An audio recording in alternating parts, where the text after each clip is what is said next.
Hello, everyone, and welcome to the Board Game Barbecue podcast. This is Jules here, and it's episode 284, brought to you by Advent Games and our wonderful Patreon supporters. And it's another special episode, as it's our second Oceania Week episode. And with me today, I have Lauren. How are you doing, Lauren? Yeah, really good, Jules. Thanks. How about you? I'm doing fantastic because I'm excited to talk with our special guest for today. Maybe I should be introducing them as a group of 1,000 rats and the designers of Curses and Covens. It is David and Samara. How are you doing? We are doing great. Thank you so much. Yeah, not too bad, not too bad. I'm excited to have you on because, we've met a few times at conventions and you've been involved with coming along to the game days that we host up in Queensland. And I've had a chance to play your board game and talked about it a few weeks ago on the podcast, which was really exciting. But to kick things off, I want to ask this question. Spoilers, I already know the answer for myself, but to explain it to the wider masses, where did the idea for the business name 1,000 Rats come from? Oh no, what answer should we go with? which of our pre-prepared answers should we go with?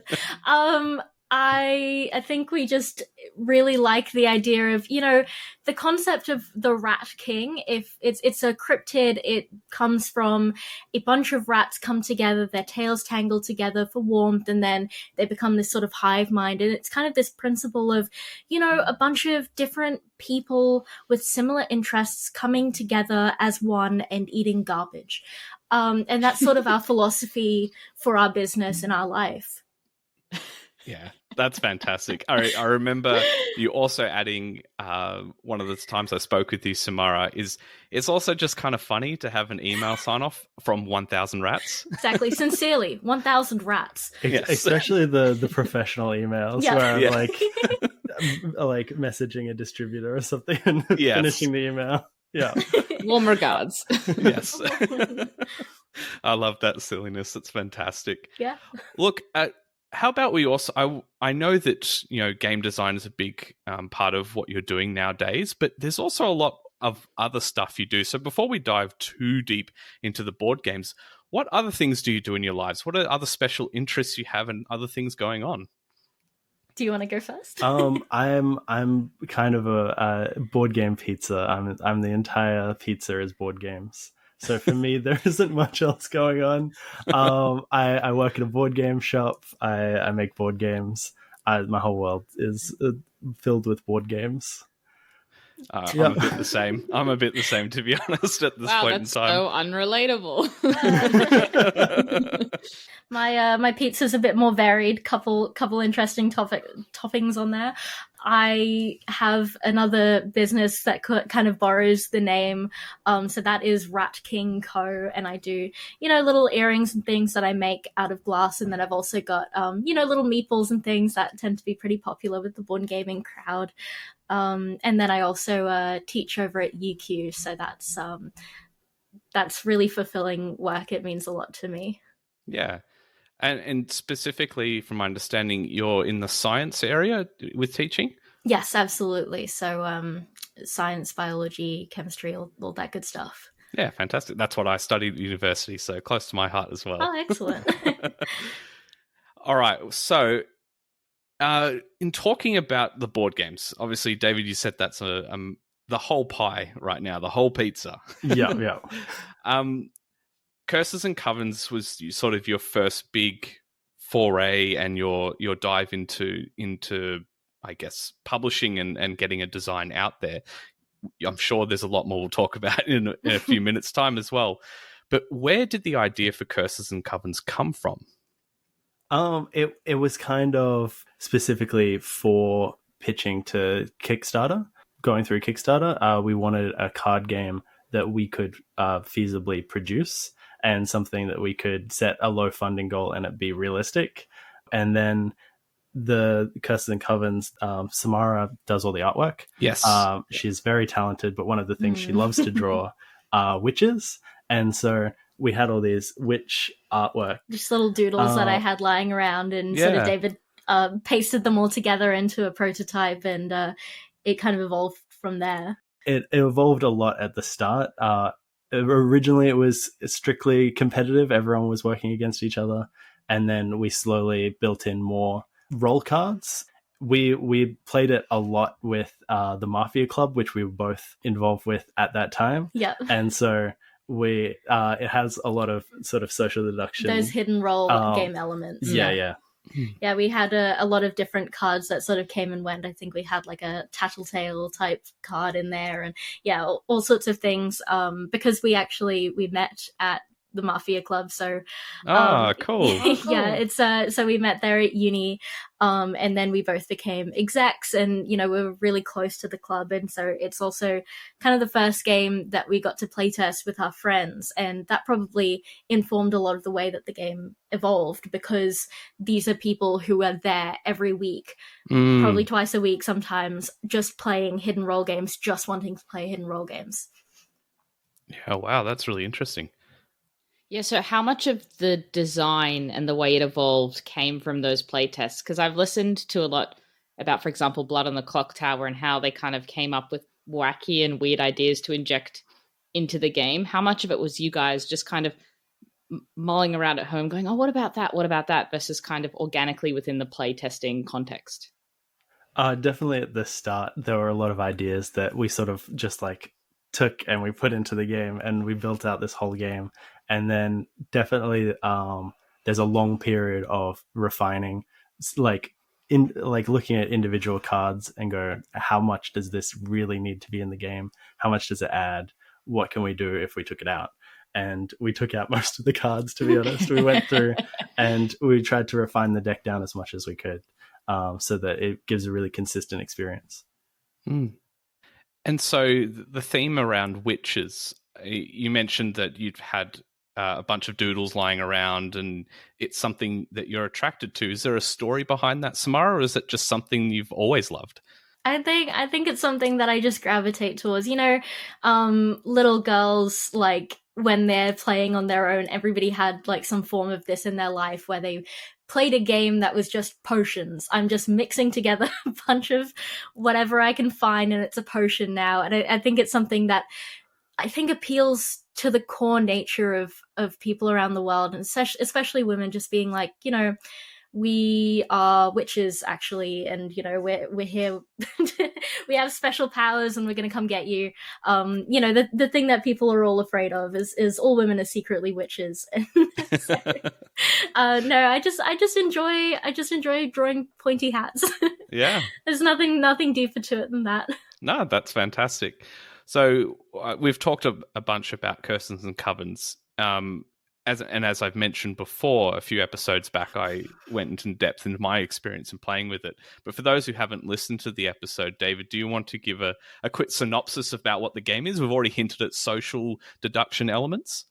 Yeah, I can do a quick elevator pitch. It's it's an all versus one card game where one person plays as the witch hunter, and everyone else will be playing cooperatively as the town, to work together to try and shelter witches, which are cards that get passed around. And the game will go through 4 phases. In the first phase, everyone will see all of the cards. In the second phase, people will pick their cards up and they'll each be dealt a new secret card. In the third phase, the cards get shuffled around a little bit, and in the last phase, the witch hunter tries to pick cards out of their hand. So there is an element of that game with like the cups and the ball, where you're moving the cups around, and then you're trying to pick which one. But it's also an element of trying to see, if you're the witch hunter, which hands are going to have the witches in them, via probability, and also like the donkey space, where you're trying to think about trying to get into their mind about which cards they would have passed, and they're trying to get into your mind about which cards you're going to pick. And there's also a literal donkey in the game. There is, yes. I think one of my favorite things that I'm sure I mentioned on a previous episode about Curses and Covens is that you have that phase, as you mentioned, it's a whole discussion. Everyone could see the cards, including the witch hunter, about who's got what. And then you pick those cards up in the next phase and you get given that secret card. there's no communication from that point on, and all the plans that you've made and all of that discussion about, all right, let's move that witch there, and maybe you were double bluffing them, but you've got this new piece of information all of a sudden that you second guess whether you stick to the plan or you go off script and do something else and try and figure it out on the fly, giving some side glances to your fellow village folk that are trying to protect the witches. And that for me has been so enjoyable, both playing as the witch hunter and as the village folk, just observing the changes in people's demeanor when they get that new card sometimes and they go, oh man, that changes everything. Yeah. Yeah, it's absolutely fantastic. I really, really love the game. It is really funny when we're, doing a demo or playtest, and there's a group of people who just like, okay, we have it sorted. You have to do this, and you have to do this, and we're going to do this, and then this is going to work out perfectly. And then, go to the next phase, and the witch hunter hands out cards with a little grin on their face, and everyone's face just goes like, oh my god. Or even it's just the first person, so everyone's looking at them like, okay, you're going to pass it to this person, right? And then they do something completely different, and everyone's like, what? I think there's sort of like a happy middle ground between letting someone be sort of the leader and say, oh, this is the plans, this is what we want to do, and like alpha gaming where someone's coming in, they're shutting everyone down, like, because you get that secret information. Yeah, you're free to go, actually, I think this is the best thing to do. I'm going to deviate from the plan. It takes away the power of the quarterback. Yeah. Absolutely. Are there any games that you guys were inspired by that you can kind of see, aside from Mafia, which we've talked Mafia, about? of course, yeah. Particular games that are kind of found their way into Curses and Covens? Absolutely. My personal taste has moved on since first designing Curses and Covens, and I definitely think the games we were playing at the time were like Coup and Secret Hitler. Two Rooms and a Boom was a big one. Boom. Oh, yeah. And sort of these more social games like Avalon, where you're trying to, but you also have, it's team on team, but there's like a smaller faction. And I really like Treasure Island. Yes. At the time, it was a game we played all the time, and you've got one person who's the bad guy, and they're just like hamming it up, and everyone else is working. They're not working together, but they're working against the bad guy. Like, is it Long John Silver? Yes. And everyone's trying to, it's just, and you're sort of scheming as the bad guy, and it's great. So no one of you individuals can win if the bad guy wins, but so that semi-cooperative nature where you kind of just get into the character and you're also having sort of a silly time being a villain. Amazing. All right, so one more thing I'll just mention that's kind of exciting. Obviously you ran your Kickstarter for it, but you're also having it published through Good Games Publishing, which should be coming out sometime in the middle of this year. Yes, which absolutely. Is really, really cool, and it'll be available in retail. Yes. That's so exciting. We're extremely lucky to be working with Good Games. That they've made so many great games. And it's kind of like their name, It's a bit of a dream come true. So yeah, absolutely. Especially since you work at a game store, but you do work at a competing game store, so that'll sort of be interesting to see how that works out for you. Well, my coworkers have asked. They're like, when is it going to be like available? Soon. Gonna write the little staff picks note under, stick it under. Oh yeah, absolutely. But like put it on the shelf, and then there's no other copies of the game because they don't sell it. It works out. I'm very, very, very excited to see that come to retail, and having been privy to the iterations and the changes and box design with gold foiling on the cards and things like that, all those beautiful touches, it's going to be a real beautiful thing to hold at some point this year. It'll be really cool. Absolutely. Yeah, that's a huge thing for me. It's just I need it to be utterly blinding when it's on the shelves. It has to be just absolutely covered in gold foil. It must be super elaborate and gorgeous because we also want it to be a package visually, not just for, board gamers who are super far into the hobby.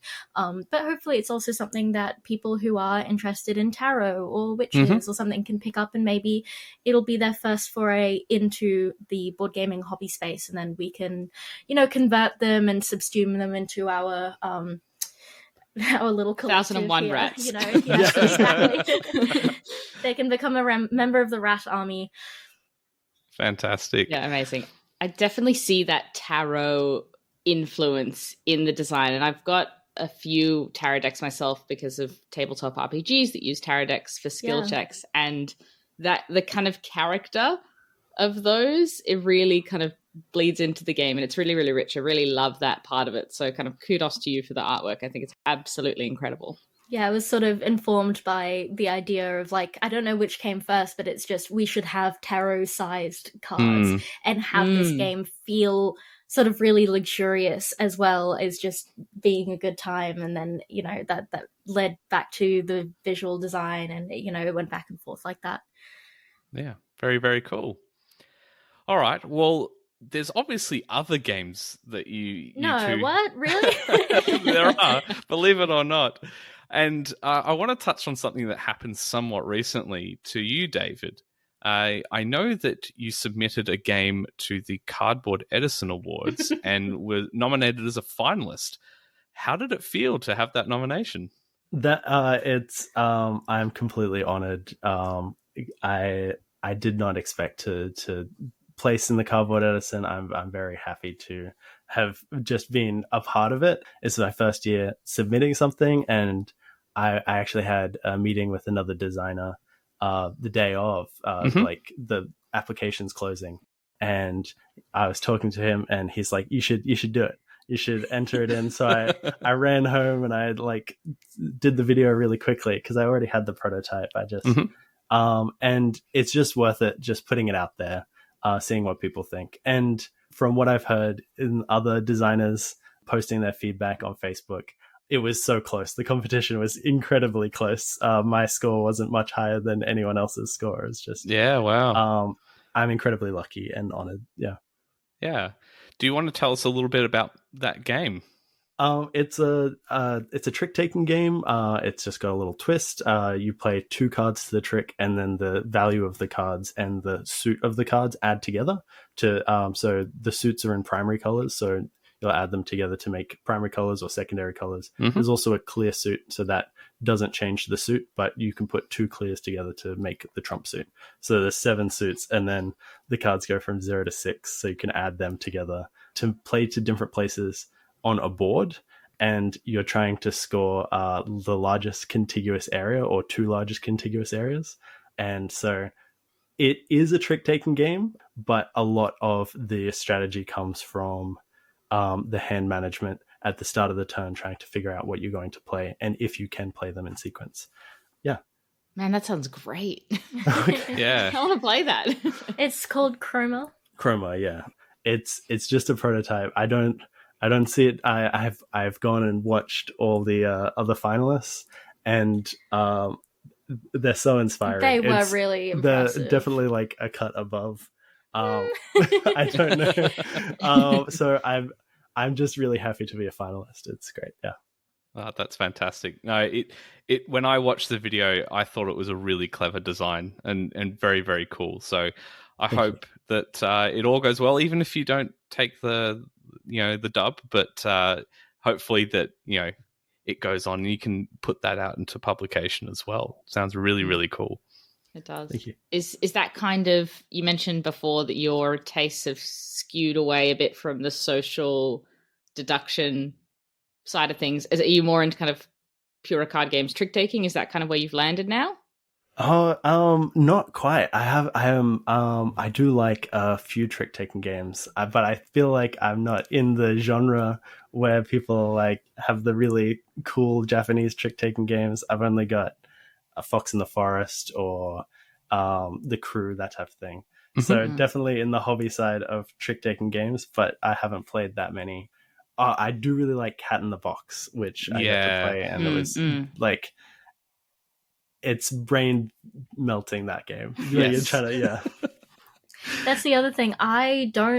This is maybe a controversial opinion. I don't like trick taking games that much, but I'll tolerate No, I do really like it, and it's not like I have to force myself to play it, which is, hopefully a spot in Chroma's favor. But yeah, it's I think it's something that just comes from being way too competitive, and the idea that I'm not going to win all of them, and that's actually part of the problem. I think we had a game of Up and Down the River, which Samara lost by a thin margin, and she's like, I'm never playing another trick game. Oh, that's really, really cool. So what other games do you have at the moment that you're working on that you'd like to talk about? So many. Go on. So many. I think we want to talk about A Mole in Space-Time. Yes. Oh, do tell me more. I wish it was more ready than it is. But we have signed up to bring it to the Brisbane game day. Excellent. So we're going to be showcasing it. Whether it's ready or not, that's another thing. But it's a hidden movement game. It's all versus one again. One person is the monster, and they're invisible, and they go around trying to delete these mole scientists. Snatch up your little mole scientists who are all in their underground bunker, and maybe the monster isn't invisible, maybe the moles just can't see it because they're blind.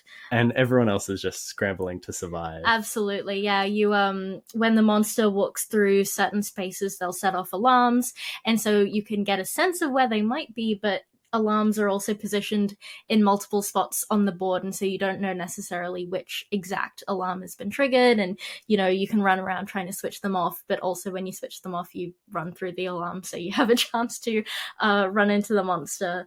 And then it's also that deck building component, except it's a mutual deck build. Yes, interesting. So, everyone's putting cards in at certain points of the game, and then the whole deck is shuffled at the end of the round, and then the cards are drawn in order, determining the player actions at the time. All of this is subject to change. It's definitely in that very, very early stage where we might just throw out an entire mechanism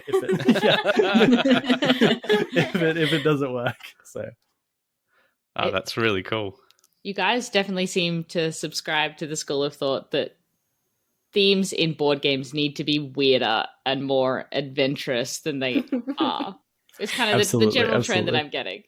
Yeah, I do really love the theme of the mole scientists, because I find it very cute if they're all running around in like big glasses and oversized lab coats, and I don't know, just sort of a cute horror type theme. I think would work really well in that game, and we've got a lot of other exciting themes for some other games as well. Yeah. Are you wanting to do the artwork for that, Samara? Is that why? Yeah, fantastic. Yeah, 100%. It's very much like, if I can draw it, if I can visualize it in my head, then that's the step that I can take. I'm very much connected to the theme of the game, lending to the rules and lending to the what's the word for that? Ludonarrative synergy. Yeah, ludonarrative synergy is a word that I learned through David. But that makes a huge difference to me in a game, and so I like to be able to add my own little twist of cute fun characters to round a game out. Oh, that's great. Cool. Any other games you want to talk about? We don't have too many games that we want to announce, but I have been playtesting a lot of smaller games. We have a word game that we're working on, but yeah. Nothing we want to announce, just because good. I'm worried I'm just going to scrap. I'm going to decide I don't like a game, as it happens so often. And then you talked about this on the podcast 2 years ago. Where is it? Yeah. Coming out. Cool. Well, I might transition to some other questions at this point. Conventions. As I said at the start of the podcast, I've run into you guys at many different events. Actually, across Australia, you guys seem to travel a fair amount for events. I've seen you in Sydney, in Queensland, and other places as well. Yes. So I think you're well-seasoned workers for a convention. The question I wanted to ask is, for both of you, what is the best and the worst thing about working at conventions? Now, I think we both have the worst thing pretty easily, hands down. The worst thing? What's the worst thing? He's making a face at me like he doesn't know what the worst thing is. Okay, well, let's start with the best thing is meeting new people. You often run into some of the same people as well at conventions, which is so wonderful, but it's just about making those new connections, introducing people, meeting people who would never otherwise have met you, who maybe never otherwise would have found what you do interesting even, but because you get to talk to them, you get to interact with them, it means a lot to be able to run into somebody also who's like, I followed you on social media, or I backed your game and this is the first time I'm seeing you in person. It gives you the warm fuzzies, you know. It's really wonderful to meet people and to play games with them. And then, yeah, keep coming back to the same convention, seeing the same people again a couple times as well. It's makes me very happy. The worst part is the travel. Yeah. But particularly, you guys may know this, but we were on our way to a convention last year, Melbourne PAX, the big convention PAX, and we had a bit of a disaster on the way where our car set on fire.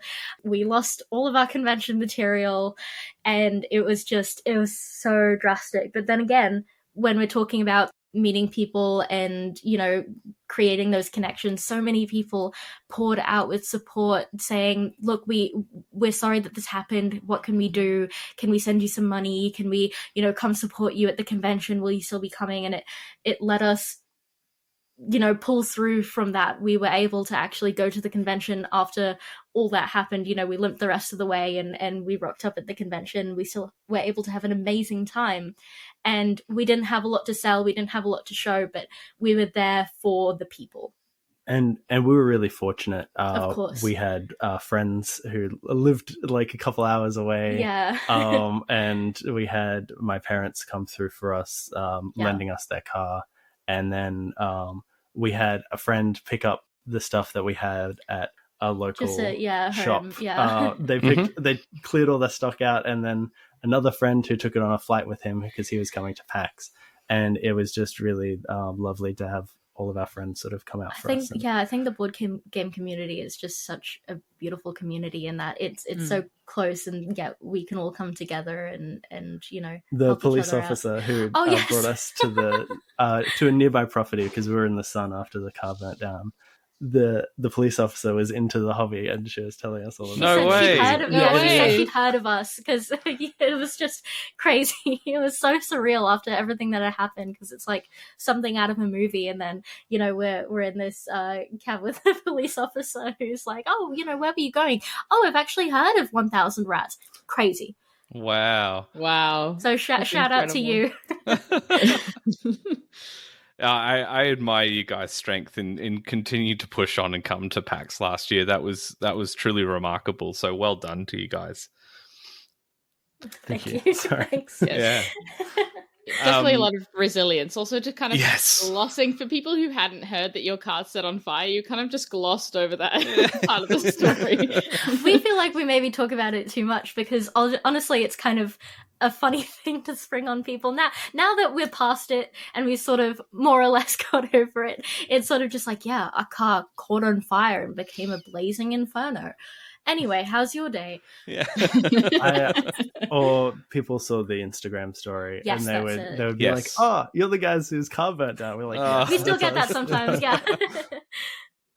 Oh dear. So, do you guys have your sights set on events or conventions or anything aspirationally that you'd like to do outside of Australia or even otherwise within Australia? Oh, yes. I went to a talk at PAX and I listened to, and I've completely forgotten their names, 2 Aussie legend board game designers. Phil Walker Harding and Matthew Dunstan. That's correct. Yeah, Yep, those 2. Yep. I would not have been able to come up with As that soon as off you the said top of my Aussie head. legends, I knew who you were talking about. Yep. And they had a great speech about board games, and then they took questions at the end. And one of the questions was, how do you get your start? And for both of them, going to Essen was definitely like a pilgrimage. It was definitely a point. It's not what kicked off their careers at all, but going to Essen was an important step to meet publishers And Essen would be something that we'd really love to do We'd at some love point to, in the yes. future. Yeah. I would love to as well. I've never been. Just dreamy sighs around the room. Ah, Essen. Yeah, that's it. And again, on conventions, as I said, you've attended a lot and you've had some experiences traveling to them as well. What lessons would you like to share with other maybe people out there that are designing board games and haven't really done conventions? Lessons that you've learnt from attending conventions? You can't go there with the intention of making money. You have to go there with like the purest of hearts. Just go there and your intention is just to show people what you have, to get people interested, to get people talking. The money may come later. We're still going to find that out. But when you're actually there, it's just like, again, the focus is interacting on people, right? Conventions can be pretty pricey, and I definitely you would like to recoup the costs of that, but you can't go in expecting to make a profit because, let's be honest, conventions are really tough, especially if you're starting out. So if you are starting out, just go, even if you just have a day pass as opposed to an exhibitor ticket or something like that. Just go meet people, go demo or playtest your game, and yeah, don't be afraid. People are so kind. Do you have any any tips? An important thing for us, and obviously this won't work for everyone, so this is what worked for us so far. And this was something that Samara was very keen on at the beginning, was merchandise. I was like, oh no, we'll just tell people about our game. And we're like, cool. But merchandise is great. It definitely helps us recoup a little bit of the cost of the stalls, and it helps us connect with people who really want to support us. So I guess we started off at opposite ends of that spectrum, and then we just swapped over. But yeah, I think merchandise is nice. So if you can get something that's identifiable for your brand, for example, we sell a little plush squeaky rat, and so throughout a convention, the subtle background sound of rats squeaking will just become louder and louder. And, people at the last day of the convention will come by and be like, you guys, you're the ones selling the squeaky rats. I've been hearing them all the convention. So yeah, if you have that opportunity, of course, that is really wonderful as well. And, we've also got the little tote bag or whatever. And sometimes people will say, oh, I've seen somebody with that tote bag. Can I have one? And also, what's all this about? What's 1,000 rats? And you can get the conversation going that way, which is wonderful. Yeah, I love that tote bag. I really need to buy one. I think the last time I saw you guys was at CanCon. I think you were out of the color I was wanting. So next time, I'm going to get one of those. We'll bring one for you at the game day. Okay. Fantastic. Special. And I guess a follow-up question on that as well. Of all the conventions and events that you've been to, do you have a favorite? Ooh. Well, we know what answer you guys want. Well, ours hasn't happened yet. We haven't been to it yet, but our favorite convention is PlayCon. We've just bought our tickets and we're very excited. Yeah, we know it's going to be the best one, hands down. We don't even need to have been to it first to be able to tell.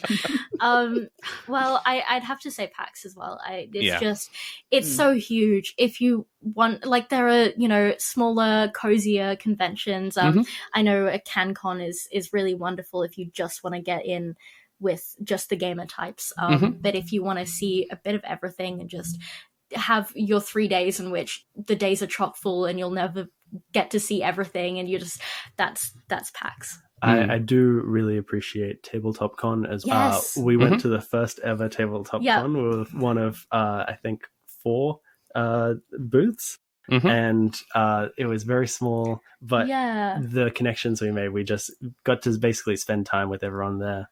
And very cool. That was the first time we demoed Curses and Covens at all. And right. So it was a wonderful convention, and they also definitely need the support coming out. And they tripled in size last year. Yeah. And then we're going to be there again this year, so it's happening in May, I think. So if you're out there, go to Tabletop Con. It's a great time, and we will be there. So yeah, fantastic. All right. Well, we do have a couple more questions before now we go and talk about some board games we've been playing. These questions come from a couple of Patreon members. Lauren, do you want to read off maybe the first one? Sure. So Megs asks, for Curses and Covens, why did you pick the one versus all mechanic rather than just having the Witch Hunter be an AI in the background? The one versus all mechanic's largely not used, or it's maybe not very prevalent. So, yeah, interested to hear your thoughts on that. I know we've spoken about that a little in terms of your interest around the social deduction, but yeah, I guess just elaborating on what it is about that one versus all mechanism that really sings for you guys. It was definitely something we tested. We tried going with a dummy witch hunter who picked at random from people's hands, and we found that you still have that sort of collaboration, but it felt a little bit hollow without that donkey space trying to reach into each other's minds. Mm-hmm. And I just love the one versus all mechanic. It's one of my favorite mechanics, and when I see it in a game, it's something I like look for. But I know that it's not everyone's particular flavor. Yeah, very cool. So Lee has got a question for each of you. So I'll start with Samara. The art for Curses and Covens is amazing, he says. What is your art style most influenced by, and do you have a favorite artist that inspire you? Oh gosh, I like sort of those childish storybook illustrations where you can look at it for ages and ages and always pick out something new. So I was first inspired to draw as a child by Shirley Barber and her illustrations of just these beautiful fairies.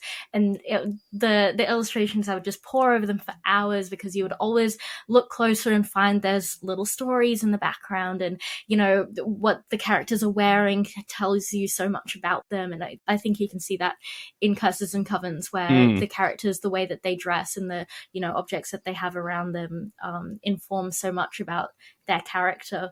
I also really love Art Nouveau.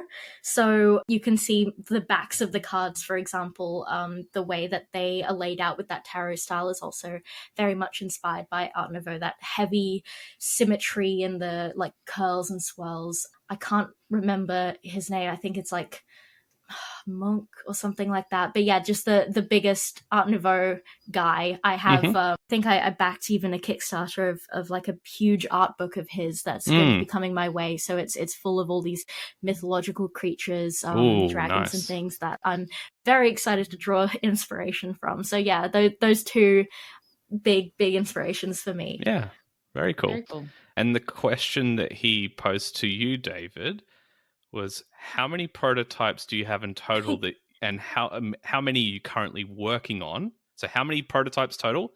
How many are you working on? And are you the next Reiner Knizia? I'll answer the last question first. Absolutely not. He's what, 700 games? Yeah. I'll never reach that in my life, I don't think. Not at my current pace. Not with that attitude. Yeah. But the amount of games I am currently working on, I think I've got 4 or 5 that I have a prototype for, and I'm bringing and playtesting. Very cool. But I have a whiteboard that's covered in just anything from like an idea from a concept all the way up to something I've tried and then don't like, and I put it in a back burner. So I've got about 50 of those. Yeah, there's like 50 things up on that whiteboard, and they've all got, it's like all organized with little like stars on it, which is like, oh, you know, how far am I in this, and do I need to redo that part of it? Most of them are bad, I will say. Most of them are really bad. That's really cool. Sounds like there's lots of good stuff to come in the future then. I think that's making, you know, Reiner Knizia steps, right? Yeah. 50, Absolutely. Hey, look, it's more than the amount of ideas I've got. You just need some bow ties and you're set. Yeah, that's it. True. All right, and the last question from Jace. So he mentioned about your car catching fire and hope that you're doing well, and major kudos to overcoming that setback. Thank you. And he wanted to ask, are there any thoughts on future world building and potential expansions or other mediums for Curses and Covens? Yes. And do you want to? I'll take this one. So we, of course, wanted to give it the option for to have like a longer game, right? So if you really want to sink your teeth in, if you really want to develop that, so we were thinking about perhaps an expansion with a couple of extra covens of witches. So I was even already thinking the sun witches and the moon witches. So those could be another two covens that, you know, they already like the visuals. It's already popping up in your head, I'm sure. And then it could be a game that requires you to make all three covens, so you'd have to create all of them, but then you get the fake witch multiple times, for example, so you get to reuse that. But the strategy would be a lot heavier. You'd have to, you know, you'd really sink your teeth in. We haven't had the chance to really play test that fully, and so all of the stuff that I'm saying now might be thrown completely into the bin. But in terms of the art side of things, I've definitely got more witches that I want to draw, I want to create, and so if we can create a game that will let me do more witches, I'm always excited to do that. Fantastic. Awesome.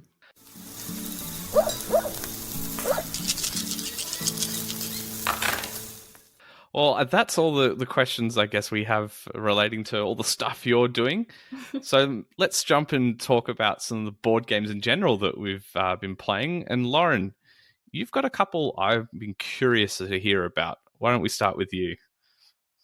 Sure. So it was hard for me to decide which games to talk about for this pod because I've tried so many weird and wonderful games in the past few weeks. A really quick note of a game I played on Board Game Arena, which I don't think is the best game I've ever played, but I thought it was really, you know, had some interesting ideas, and that's Captain Flip. I don't know that one. I have not heard of that. It has kind of an interesting memory component to it, and so basically you've got this ship, and you're just taking tiles and you're putting them into different columns, and they'll score at the end of the game. Some will score, you know, more if they're at the top. Some will score if they're the only one in a row or column of their own. But when you get the tile, if you don't like it, you can opt to flip it to its other side. But you don't know what that side is going to be. And there are certain ones that, you know, if you have too many of that type, you'll automatically lose the game. So you're kind of trying to, there's a little bit of push your luck in it where you're kind of, oh, maybe I'll flip this and see what's on the other side because it could score me more. And then there are opportunities later on to reflip tiles back. So you're like, oh, I can flip it now. And even if it's bad, I can reflip it later. But when you're trying to think to reflip it, you're like, shoot, what was on the other side of that again? And so it just, has a kind of delightful little memory mechanism, which I thought was really cool and interesting. And I would love to see ideas from that implemented in other games because I think it was quite novel. That's on Board Game Arena. Definitely worth at least playing once. The game that I kind of sunk my teeth into a little more was, and gosh, I'm going to butcher this pronunciation. I'm just going to say Brussels 1893. I know it's, you know, Bruxelles or whatever. Not Bruxelles? Bruxelles 1893. So this is, oh gosh, just about as beige as games come. But it is a Euro game, of course, that kind of has all these different parts of the board that interact really nicely with one another. What I thought was most interesting in this game, have you played this game, Jules? I haven't. I know about it, but I haven't played it. Yeah, so it's got this, the main part of the board is you kind of place your little workers out there to take all the different actions. And one of the things that you can do is, say, like build, for example, and you're going to be building these building tiles from your own player board and putting them out onto this main part of the board, which is just a big grid of all the different types of work action spaces repeated in various combinations. And when you put out your buildings on the action spaces, then when people take that action, you're going to get a residual benefit. So you're kind of trying to strategically put out your building so that when people take certain actions, you'll get some sort of benefit. But the interesting rub in that is that every round, a different section of that whole board is going to be used. And so you kind of, there's a bit of jostling for buildings in the middle so you can get the most benefit. And then when you're trying to decide where you want the selection of actions to be for the following round, if you're able to do that, you're kind of like, gosh, well, I want this pool of actions to be in there, but then it's probably going to fill up. And I don't want Harry to be getting all of these benefits if I use this section of the board, even though it's got the actions that I want to take. So that was kind of an interesting wrinkle. And then another part of it that I found quite interesting was that this sectional grid of all the action spaces, at the end of each round, there's kind of a card that's at the bottom, and whoever has majority in the column of the different actions is going to get that card, which they have crazy benefits that help with scoring and, a generic Euro goodness. And those, but you can also top those up with money. And so there's this kind of weird tension of, I don't really want this action, but I kind of have to take it because I want to block off this column so I get the majority. And it has what I really enjoy, the tension in other Euro games, whereas can I afford to not take this action now? Can I wait a turn and come back and that will still be there? Because not only are you interested in the columns, but every grid of 4 actions you're also looking for area majority. So there's area majority in each of the columns to get these cards, which have huge benefits, but also in these little grids of 4. So you're wanting to cluster your workers together. But also keep up columns. There's just really interesting ideas about where you place your workers and tension between how much do I need to take this action versus how much do I need to try secure this part of the board. Really, really interesting. I think we're going to have to get this because that sounds incredible. And I'm also having a look at the art for it, and it is gorgeous. That is such a beautiful game board. Yeah. I adore the art. The characters have this kind of like, the children's show Matilda? Oh, yes. Yes. So they're like that kind of charm where there's really bare bones line drawings of these characters, but they're really, really charming. I really liked the art on it. And absolutely fascinating ideas in it. Have you guys played anything kind of similar or these kinds of games? No, nothing like this. I'm trying to think of something that's similar, and it sounds. Our close friend played this game, and he really liked it. Yes. We haven't had a chance to play it with him just yet. Yeah, well, we're going to have to now, definitely, for sure. Because I'm looking at this, and I'm like, I have to sink my teeth into this. This is gorgeous.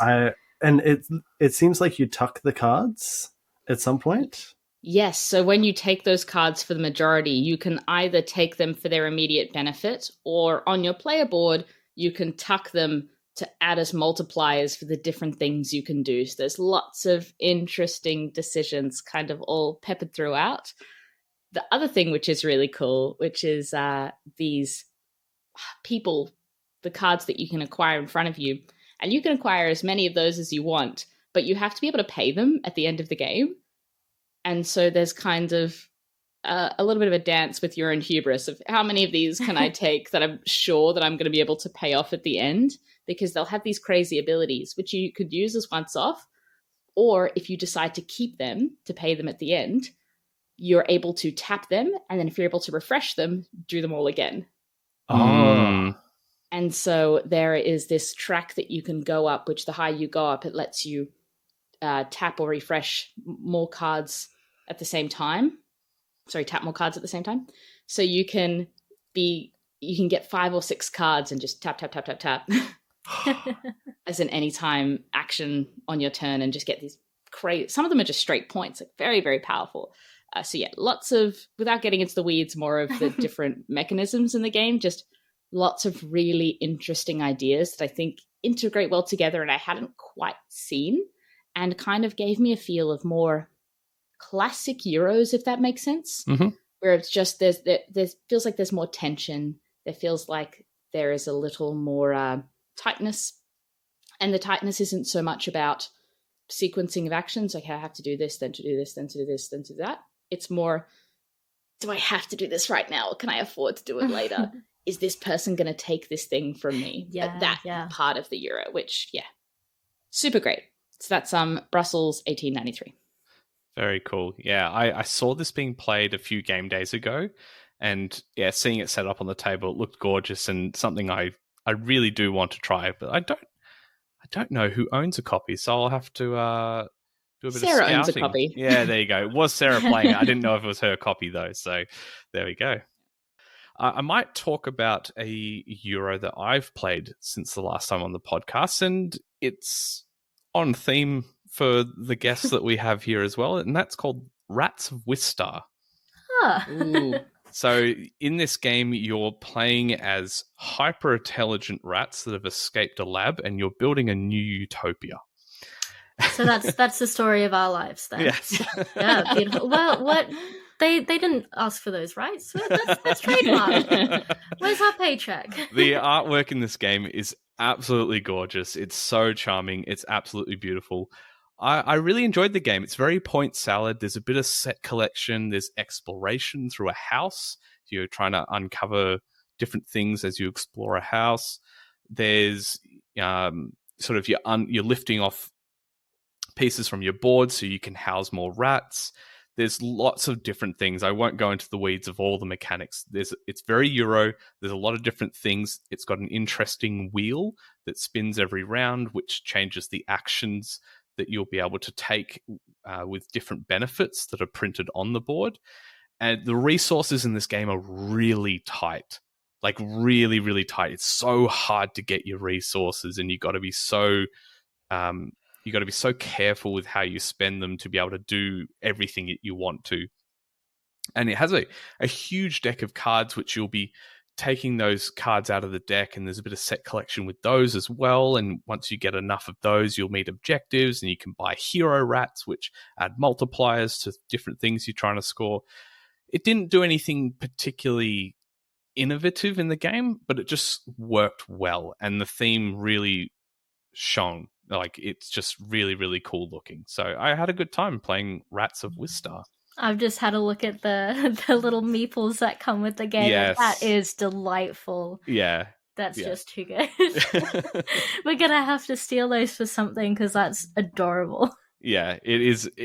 It's one of those games that, picking up the box and looking at the artwork, it gives the vibe that it's a light, fun game, but this is a very tight Euro. That's quite difficult. If there's anything I learned from the movie Ratatouille, it's that it's not easy being a rat. So. That's it. Are there any games that David and Samara, you've been enjoying playing recently? Well, most recently, actually just before we came here and sat down, we were playing Dune Imperium Uprising, yeah. Dune Imperium the new Uprising. one, yes. Yes. So we kind of sunk our teeth into that one. I came a very close second to David's first, and we were playing with two other folks as well. Yeah, cool. Yeah. We neither of us had played Dune Imperium, so I don't know if we can speak about it as like a sequel game. But you said it was very Clank-like. I've been playing Clank Legacy recently, and so obviously that's at the forefront of my mind. It's got it's the same publisher, I think, and it's definitely steals a lot of elements. There's a lot of cross elements, but they're separate games, very much. But yes, we brought a couple of games that we did want to talk about. Yeah, go for it. We love them. Yeah. Did you want to go first, or should I jump in? Okay, so you can go first. I brought Watergate, which is one of my favorite games, especially for two players. Yeah, it's so it's an asymmetric. I think people describe it as a card-driven war game, although I haven't played any card-driven war games, so I couldn't speak to that. It's very much a card game. But you're trying to do different things. So it's about the Watergate trial of Richard Nixon and versus the Washington Post. Yes. And one player will play as the Post, and they have a deck of 20 cards, and the other player plays as Nixon or the presidency, trying to hold on to power as long as they can. And all Nixon needs to do is win these momentum tokens to cruise into the next election. And the Washington Post have to build out this web. So you kind of have this board, like a pin board, where you're putting down evidence, trying to connect different suspects to Nixon. And it's just great because there is that element of deck thinning that you get from a deck builder, but you don't add any cards. And there's my favorite element of it is each turn, one person will have the initiative, which means they get to go first and last in that round. And it's such a huge power that you really want to pull that initiative token, but obviously it doesn't help you win. So that constantly keeps getting contested. It's kind of a tug of war game in a lot of ways. Very much so. And it's just very clever. I like it a lot. And also that historical basis as well. It's genuinely really interesting to then, if you haven't heard a lot about the Watergate trials, to look into it and go, wow, the game is really kind of one-on-one. In fact, it's almost really even more impressive that the Post was able to do what it did in the actual trials, because it is fairly difficult to win as the Post, although I always play as the Post and I win, and David always plays as Nixon and loses. Because I refuse to play as Nixon. Have you guys played Watergate? It's one of those games I haven't, but it looks like Lauren has. Jules, you would like it so much. I know. The card play is just so clever, right? The different ways you can use cards. And I mean, I would love to hear from you guys. I feel like the decisions are so agonizing. Oh, 100%. You sit there trying to organize your cards, thinking like, okay, what am I going to do? And then what are they going to do? And then what can I do in response to that? And then they play something that totally messes you up. Or, I think we had this thing where a couple times in a row, you could play a really powerful card. And I had the one card that I needed in my hand that was in the whole deck that meant I could completely shut that down. He spent the whole round setting up this elaborate play, and then I immediately shut it down once he revealed it. It's a good time, and the decisions are crazy. Yeah. And it's also the cards have 2 powers on them. Yes. So they'll have a basic ability which lets you participate in the tug of war, and often they'll have, if they're an event, they'll have a powerful ability, but the card gets trashed. Mm-hmm. And so some of the ones that have a basic power, not a very good basic power, you may want to use them for their event early to make your hand better in the late game, but you're going to be losing those first few rounds. And so Nixon and both decks have completely different cards and completely different powers. Nixon has these conspirators that he can play a card called Gambit to discard a conspirator and immediately gain the momentum token. And if you can manage to thin your deck enough, then Nixon is going to take it away at the end, because they can just get rid of all their conspirators and play the Gambit one. Yes. So there's definitely a time pressure for the post player to really get the evidence that they need. Yeah, you're trying to build out this corkboard, and you're trying to attach the ropes to the different conspirators in time before Nixon gets to them and pays them off, and then they're just on his side, and you can't get to them anymore. And then you're also, as Nixon, trying to like cut off the leads that I get to be able to link the conspirators to the conspiracy itself. So yeah. And the Nixon player knows what evidence is at stake, which is, I think, is wonderfully thematic and plays really into the game, because Nixon doesn't care too much about the evidence. He's just trying to gain momentum to get to the end. But the Washington Post desperately wants to know what that evidence is, and they don't know, and Nixon does, and it's just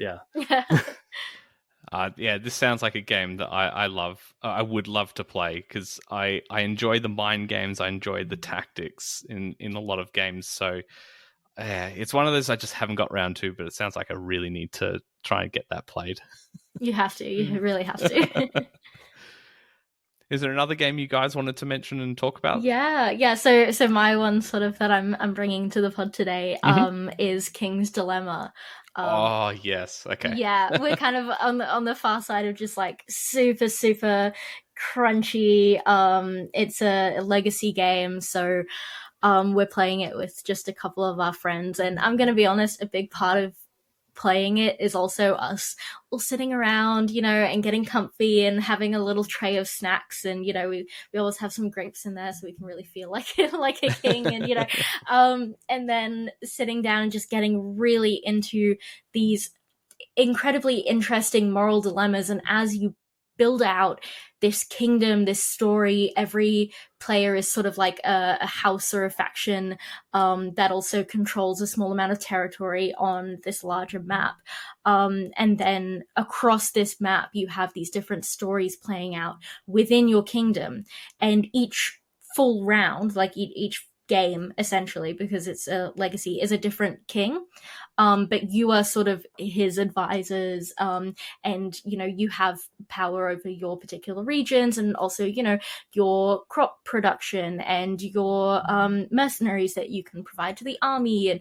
And some houses, some factions are better than at one thing or another thing, and you're trying to build up, you know, trying to make good decisions on behalf of the whole, but also you have your own little selfish incentives as well that you want to get done. And so, you know, they'll be essentially a dilemma that is presented to you, and there's all these sorts of different trackers, and if you pass a vote to put through like a decision, it might cost you a certain amount of something that you actually want to be kind of up there. You know, it might cost you some troops and some grain to send military aid to like a different part of the country.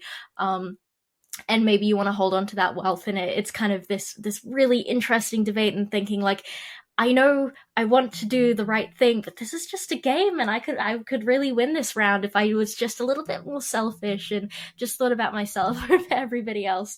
And so you can get a lot of those very, very passionate conversations as well. Like, why would you do that? You're a monster.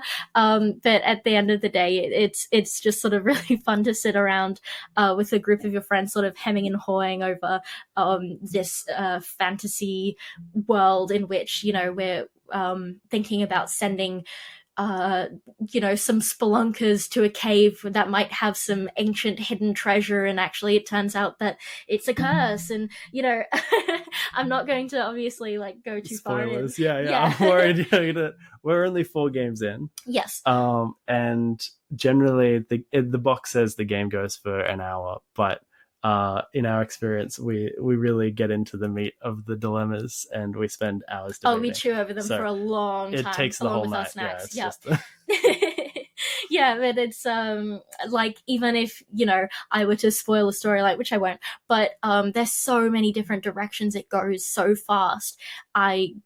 There's no way to play 2 games alike. There's just like, you get this booklet with all these little stickers that you can put on your chart and your track. It's super crunchy, but it's a great time. Yeah, The King's Dilemma is a game I've wanted to play for such a long time, but I haven't had the group for it.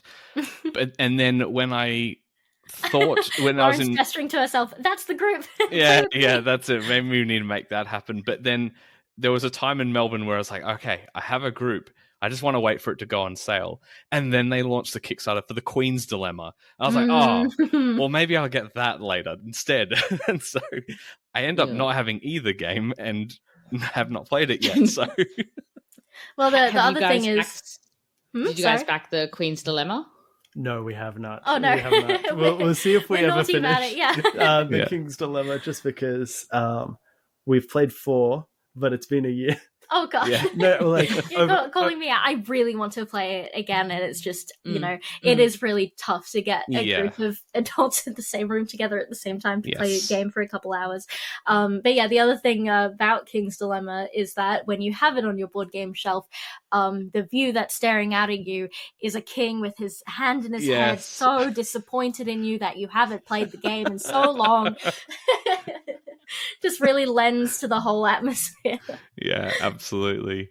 Oh, that's great. So that's The King's Dilemma. Yes. I might mention one more before I talk about a sizzling game I really want to talk about. I got to play Galactic Cruise, which is on Kickstarter at the moment. And I had a really good time. This game is so well polished.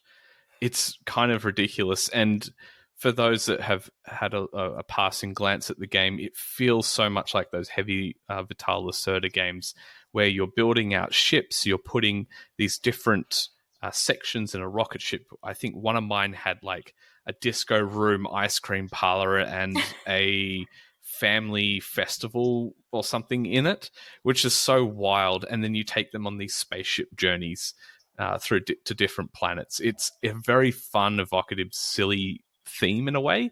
It doesn't always feel like it when you look at the board, but when you look at the details of the things you're building and even the flavor text on some of the cards that you can do for powerful actions, it's very silly. It's really, really good. I want to play it again, and I think that this would be a game, and I think the guys that designed this really nailed what they were trying to go for. It's in that realm of a Lacerda-like game, but a little bit more approachable. The teach wasn't particularly hard. There's a lot of things going on, but once you start to understand that language that Ian was able to do in the graphic design work, it comes together so seamlessly, and I was very, very impressed. I really enjoyed playing Galactic Cruise. Yeah, as a first design. Oh, ridiculous. For those guys. Absolutely insane. Yeah. I don't know how they got their game that good for their first try. That's nuts. But yeah, kudos to them. Sounds exactly like the kind of thing I'd love as well, with all the little, flavor text and fun little stories. And, you zoom in and you find lots of interesting things. Yes. Build out the world. That sounds great. Yeah. It's going to be taught at the Brisbane game day. It is going to be, yes. Although I've just checked and all of the spaces are filled. Oh, yes. no. So I will go along and peer over at the game as they're playing. Just hover. Yeah, because it looks amazing. So yeah, it's really, really good. But the game I wanted to talk about today that I've just been really enjoying is a very light, quick very light two-player game called Donuts. And it's a retheming of an older game. It's Bruno Cathala is the designer. And it's super simple. You have these 4 boards that are 3x3 grids, and they're double-sided, and you can turn them different directions. So you have a varied board every time you play. And you end up with a 6x6 grid total. And you have these beautiful wooden donut pieces that you'll be placing on the board. This is a very abstract game. There's not a lot of theme to it. Donuts is the theme. It doesn't go anything beyond that. Just donuts. Sounds like my life. That's it. And the individual spaces where you'll place these donuts on the board have a pink and a white side. And they have a dividing line in half in different directions. That might be horizontal, vertical, or diagonal. You'll have one player playing with the chocolate donuts, and then there's another one that's got like a white vanilla icing, I'm assuming. But chocolate-coloured sprinkles is the best. Yeah. And when you place the donut on there, and what you're trying to do is connect 5 in a row, whether it's horizontal, vertical, or diagonal. When you place the donut on a particular square, your opponent then has a limitation on where they can place theirs. They have to follow the line of the space that the last donut was placed on. So if it's going vertical, they can only place their next donut in that vertical column. And where they place it might be diagonal. So then I have to place mine in that diagonal row in that 6x6 grid. So you're always planning, you have to plan a couple moves ahead to go, if I place mine then my opponent can place there or there. And if they do that position, then I'll be able to do that one. And it has a very fun twist as well. It's not just trying to place them and get 5 in a row, but you can do a thing called an insertion, where if you place one of your donuts in between 2 opponents, like 2 donuts of your opponent's color, and they're in a row, there's no gaps, then the 2 ends flip to your color. Oh, that's great. That's like Othello a little bit. Yeah, very much so. So basically, you've got to watch for, those moments where you place something down and then you didn't see that they can place there, and suddenly they flip your donuts into theirs. But if you're able to if you're really into abstract games and chess-like games, there's some times where you go, yeah, I'll let them do that. But what they didn't see is now I can place there and flip these, and now I've got 5 in a row. So there's a bit of baiting, a bit of setting up as well. And one of the other cool things is as the game board gets filled up, it will become impossible for you to actually place on a particular line because it's filled with pieces. then you can place anywhere you want on the board. So you're really not trying to let your opponent get into a spot where they can place anywhere because that's super powerful. They might just place in between two donuts and flip them, or they'll place somewhere that makes it really hard for you to, chain something off of with some clever planning ahead. But that's all there is to the game. It's just place a donut, and then you have to place one in that line that's dividing on the space that was just placed, and get 5 in a row. That's all there is to it. It very much reminds me of Othello. Othello with cute pastel colors. Yes. Oh, yeah. The design's very, very bright. It's delightful. Yeah, very much so. I am looking at a photo here, and it seems like the board pieces are modular, so you could play different games. Exactly. So basically, your 6x6 grid is actually 4 3x3 grids. So, and they're double-sided, so you can turn them 90 degrees, whatever way, flip them over. So you've got different configurations of spaces going different ways. So there's no board you can master. It's going to be random every time. Yeah, it feels like it should be. What's that publisher? Gigamic? Oh, Gigamic, yes. Yeah, in their line of games. Yeah, the Corridor and Pylos and those ones. Koala, yeah. But yeah, it's just a really quick, 5 to 10 minute game, abstract, and just really, I love games where you can plan 3 or maybe even 4 moves ahead. And I've played a couple of times with my partner, and just having those moments where someone makes the winning move in the game, and it's like, but did you see, if you didn't place there and went there instead, you would have set up the win for yourself, because you go there, then there, then there, because as the board gets tighter, as I said, those placements become quite limited. So yeah, really, really enjoying that one. Donuts. Oh, very cool. Yeah. And there's one last game I'd like to speak about, which is a really silly game that I was fortunate enough to play recently, and that's called Meeple Circus. I don't know if haven't played this one. I know about it. Devere? Yes, I believe so. Yeah. And so it's a dexterity game themed around a circus, but it is a dexterity game that you play in real time. So you... Oh, I think I'm thinking of 3-Ring Circus. That one's Devere. Oh, yeah, well, let me... There's so many circus games now. Makes Meeple Circus, so I can say it. For Madigo? Madigo, yeah. There you go. I think it may be them, but we'll see. I'll cut that out. They'll never know. So, in Meeple Circus, you are playing in real time. So you're going to draft a series of little wooden bits. Those are kind of little wooden meeples of various colors, a little ball, a little wooden plank. And there are also specialty items like an elephant and a seal, all various things. And you'll be working towards some group objectives. And there's a timer, so it comes with an app that'll play, some circusy music, and you'll be doing it in real time. But the kicker is, it's just, I was Icarus in this game. The amount of times I flew way too close to the sun, and I think that's the beauty of this game. You're like, I can do it a bit more, I can do it a bit better, because there are different meeples that will score in different ways, and so you're trying to get the best out of them. Some want to be really high up, some will only score if they're supporting something or are supported. And so you're trying to kind of weave, okay, well, if I put this meeple here supporting this one, and he's going to be adjacent to the ball, which is supported by the seal, and you're trying to get all those things to synergize, and inevitably at the end, you just try do that bit more, and then it all falls and you score nothing. if you're me. And so wonderful. So the first 2 rounds you play simultaneously. The final round, though, you do one at a time, because there are additional rules and objectives that you can, if you do those things or construct in a certain way, you'll get extra points. So for me I had to only use my non-dominant hand. And lots of little things, and you think, and again, it's just an exercise in hubris, because you think, no, I can definitely do it, and I can get this meeple higher, and I will only use my left hand. And at any time I could have used both. At any time I could have used both, but I refused to, because you're just kind of too far in the hole. So you kind of meticulously build, and then it falls over, and in 30 seconds you scramble, and you end up with one guy holding a ball surrounded by just a pile of crap.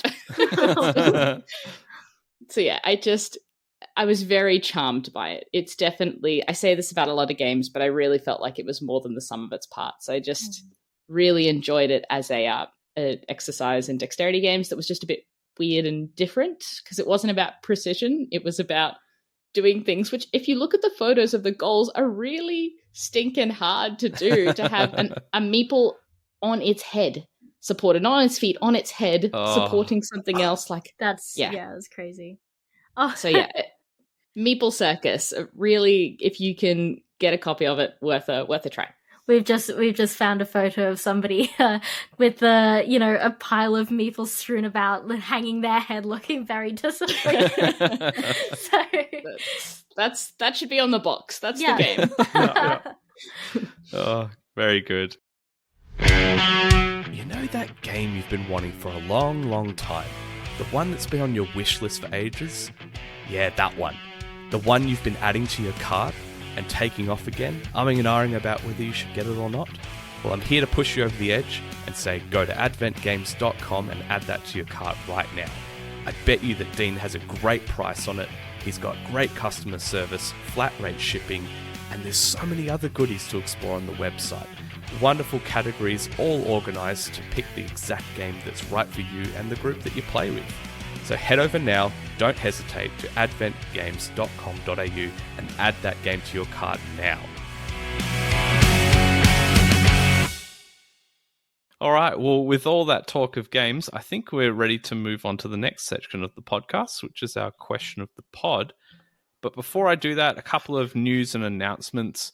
We've got the Brisbane Game Day coming up very soon, which is on the 23rd of March at Park on the Royal. If you haven't got a ticket yet, I would encourage you to go buy that now, because the tickets are 85% sold out currently at the time of recording, but it's been a few days since then, so who knows? Hopefully they're not sold out by the time you're hearing this, but if not, go buy a ticket now. So hopefully we can see you there. The entire Board Game Barbecue crew will be there. That is only the second time in our history that we'll have had the whole crew in 4 years together in one place, so it's a bit of a momentous occasion, I think. And we'll have, of course, More Than Meeples there with a pop-up store for all your board gaming desires. And we'll be there as well. Yes, and you guys will be there as well. So check out David's game that hopefully the prototype's ready, that you're showing off at the game day as well. And we've got PlayCon as well coming up in July. This is getting really close, and I've got so much to do still. It's from the 12th to the 14th of July at Hurstville in Sydney. There'll be panels, trivia, all kinds of games going on.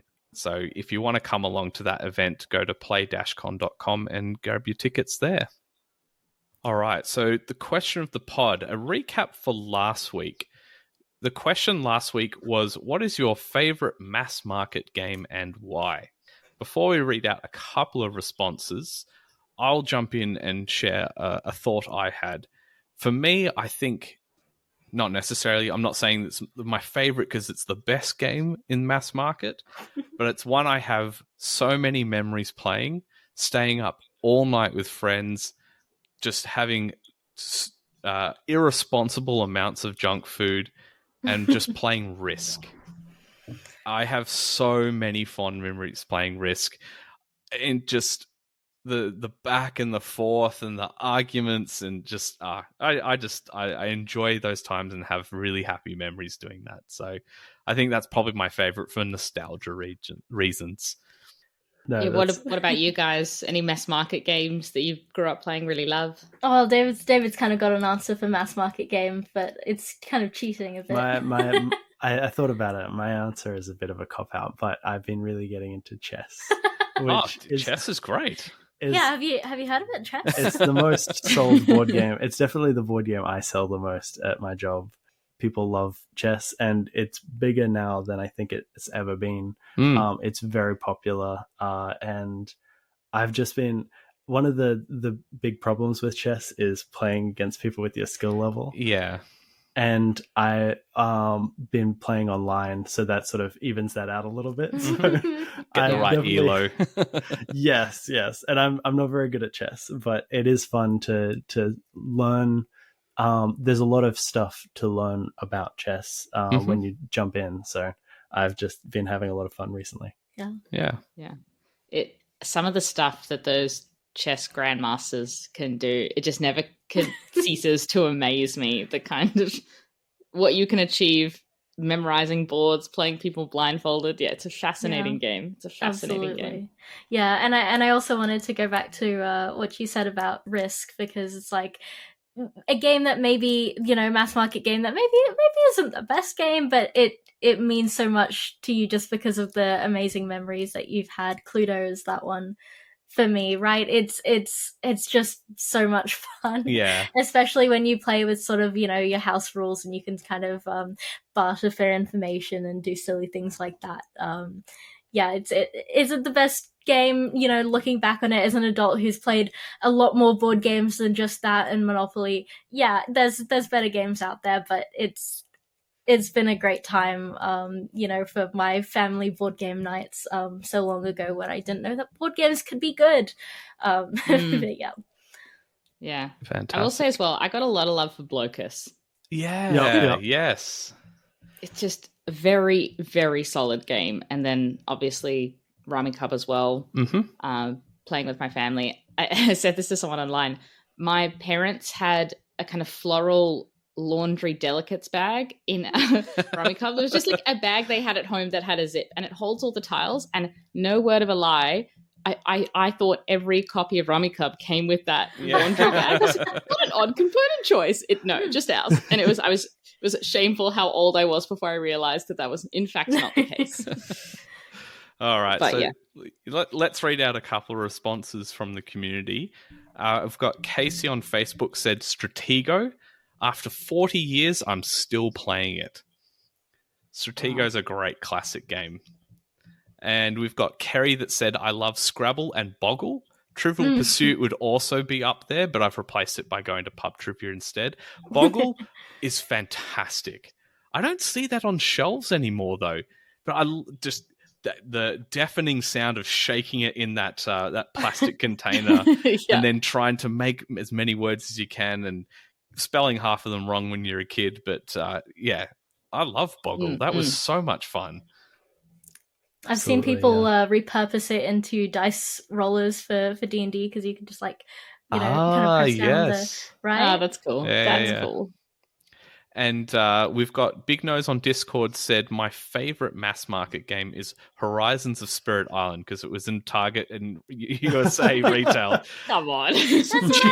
A cheeky answer, but I'll take it. It is in a mass market location for sure.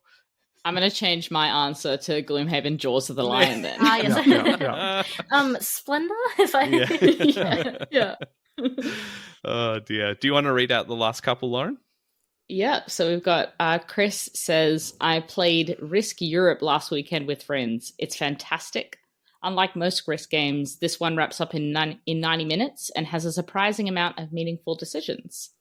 I've never played that one. I've only ever played just the OG. No, I've never done Risk Legacy or any other Risk themes. But 90 minutes? That's impressive for Risk. Yeah.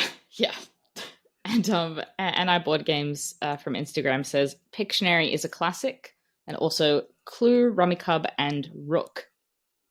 Very good. Not heard of Rook. I haven't either. I don't know that one. Yeah, I'll have to look it up. Absolute classics. Cool.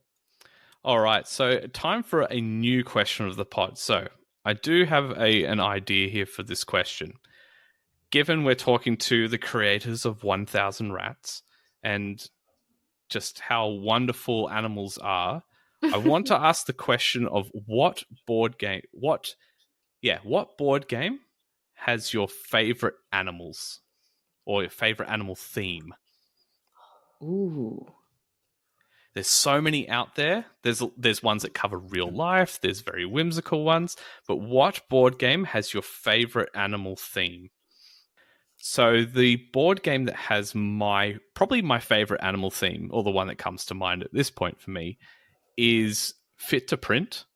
So Fit to Print was a recent delivery from crowdfunding where you play as cute woodland animals that are making a newspaper, and you have competing newspaper printing companies, and it's sort of it's played in real time. It's stressful. There's a bit of spatial puzzling going on, and all these rules about how you're allowed to place the different pieces next to each other and arrange your newspaper. And it has beautiful pictures and articles with animals and very funny, evocative, thematic titles and things like that. But the artwork in the game is gorgeous, and it's just a great theme. And animals in it are just really stunning and beautiful. I really like Fit to Print. Yeah, I love that. The kind of Beatrix Potter vibes with the cute little, the animals and waistcoats and things. I love that. Yeah. What about you guys? Your favorite game with an animal theme? I guess maybe my favorite game with an animal theme is it might be sacrilege for us is 1000 Rats. Yeah. But I'll say Yeah, no, own it. I'll say Cheese Thief. Yeah. Yeah. Where you play as these adorable little mice and like one bad mouse that steals the cheese every night. The cheese. And when you're going through the night phase, you're like 1 a.m. mice wake up, and it's a little whimsical. It's very fun. It's very fun at a board game day. Yeah, it's so simple and straightforward, and it can devolve into such chaos. But yeah, you really only just have the dice that everyone's got, a little wedge of cheese, which is just a little thing of foam, and then you've got your little cup that you can hide the cheese under, and it's a good time. Yeah, that's a great game. I feel like also maybe Root is a bit of a cop out because it's got so many lovely little animals, and it's got a rat in there, it's got a little mole in there. Although if I'm going to think about a game where the theme and the animal itself really matches up super well, Camel Up or Camel Cup is yeah right, because you're stacking the little camels on, and the little camel meeples are so delightful, and also the way the game sets up with the pyramid and I don't know, it's elaborate. It's a bit of a mousetrap type thing, but it's a good time, and I just really like how the animal in it matches up and makes the game what it is. I think that's delightful. Very good. And what about you, Lauren? My answer's maybe a cop-out as well, because it's a tabletop RPG. So I kind of designed the animals myself, but it's a Porthacaria. Oh. And the Brian Tyrrell, who did the, art design and direction, just creates a really evocative world. It's little animals existing in a post-human landscape, creating guilds and setting up towns, and it's just exceptionally charming. Your companions are little bugs, so it kind of makes me feel like I've got the cricket from Mulan just scurrying around with me everywhere I go. So yeah, that's probably my favorite one that I've really enjoyed telling stories in. And there is a little rat on the cover as well. Oh, it's so adorable. There is indeed. Yeah. So that's a great one for me. Yeah. You mentioned Root. If we had to rank them, that would definitely be my favorite game that has an animal theme. I'll mention one other that I really love. It's not so cute and cuddly, but that's Dominant Species. Dominant Species is a fantastic area control game. So mean, so tight, but it plays on like a hierarchy in the animal kingdom. The food chain is a big part of the design of that game, where tiebreakers are done based on how high up the food chain basically those animals are covering. There's obviously an original theme, and then there's a Dominant Species marine theme, but the bigger animals tend to be at the top, and then you go down to insects, one of the kingdoms of animals that you can play as. But it's a fantastic game. It's not exactly the most a game that's easy on the eyes, but it's a fantastic game. It's so meaty and so tense. I really, really love that one. Dominant Species. Very good. Yeah. Amazing. Well, we're excited to hear from the community. So again, that question is, what board game has your favorite animal theme? So you can post those answers in Facebook, Discord, Instagram, Twitter, all those places. You can find the links to participate in all of that goodness in the show notes. And you can't say the human animal because that's cheating. I Fond agree. of love, truly the human condition in a game. That's it. Non-human animals. All right. Well, before we move on to our last segment, I'll just give a shout out to the community. So thank you so much to all of our wonderful patrons for supporting the show. If you can't support us through Patreon, that's totally fine. You can listen to the podcast as you're probably doing now. That's a great way to support us. And leave a review on whatever podcast app you use, whether that's Apple Podcasts or Spotify. There might be other ones out there. I don't know. But if you can leave a review, please do. You can join the Board Game Barbecue community on Facebook. There's the Discord community as well. And having those conversations with us there is always a great way to get involved and get to know us and the community in a wider context. So again, all those links in the show notes are there if you want to participate and be part of the community.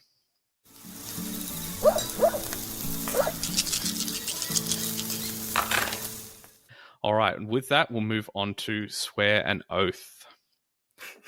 Okay, so I'll give a quick recap of my oath. So I had a couple to do.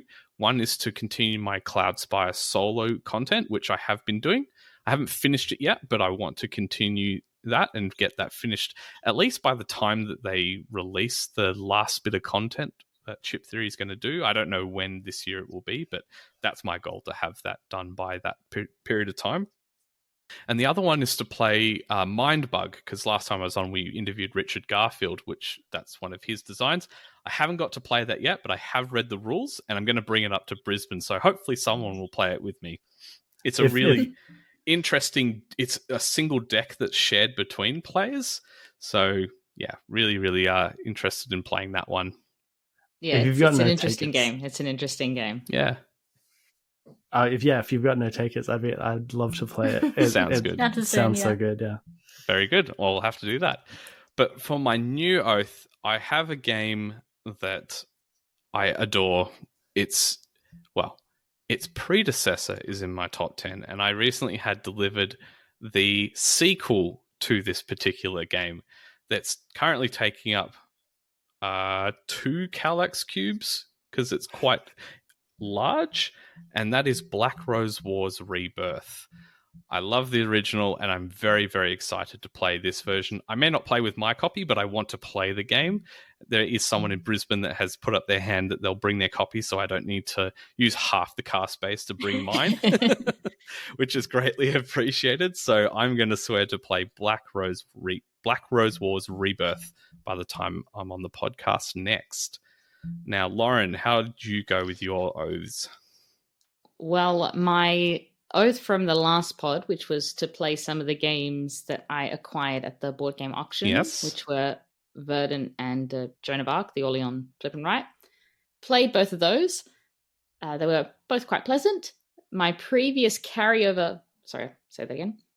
My previous carryover oath, which was to play Lignum, I still have not played. That's like the beating heart under the floorboard that haunts me. I'll get to that one eventually, so I'll keep carrying that over. But my new oath is going to be to play some of the many wonderful and weird Japanese games that I've acquired recently and teach those at the Brisbane Game Day. So that's going to be my new oath, is to pull out some of those Japanese games that I've really wanted to give a whirl. Fantastic. All right, David and Samara, do you want to swear an oath that you'll be solemnly bound by for all eternity? Or until the next time we're on the podcast. Or until the next time. Whichever comes first. For mine, okay. So, have you heard of the RPG Good Society? It's a Jane Austen inspired theme. Yes. Yeah. So, Story Brewers are the people who do that, and I really want to get I just want to play a full campaign, gather some friends, maybe we'll dress up in some, fun little Regency outfits, and I want to get that done because they've got a new one coming out, a new one kind of in the same vein, which is going to be called, am I allowed to say it? Castles in the Air. And it's inspired by the Gilded Era of American history. So I really want to have played Good Society and be able to, from beginning to end and be able to play that before the new one comes out. So that is my oath. I solemnly swear that I will play a full campaign of Good Society. Fantastic. That's really cool. Awesome. Just update us on socials whenever you get that done. That's really, really cool. I will. That's super ambitious. I wish you were. Well, I was going to say King's Dilemma, and then I was like, maybe I've got to be realistic. Yeah. I want to, but Okay, well, I guess I'll say King's Dilemma then. I'll follow that sword. Okay, well then that's us both. Then we get roped into that. Yeah, so yeah. really, you've got a twofer over there. It's on my back to get those games played. Yeah. Fantastic. Outstanding. Very good. Well, with that will bring us to the end of our show. Thank you so much, David and Samara, for joining us. Well, thanks for having us. Thanks so much for having us. It's been great. It's been our pleasure. And for people that want to follow along with your jewelry, your board game making, all the stuff that you do, where's the best place for people to reach out to you? All of our links for everything, all the various social medias, you can find via 1000rats.com. So it's just like all spelled out, 1000rats.com.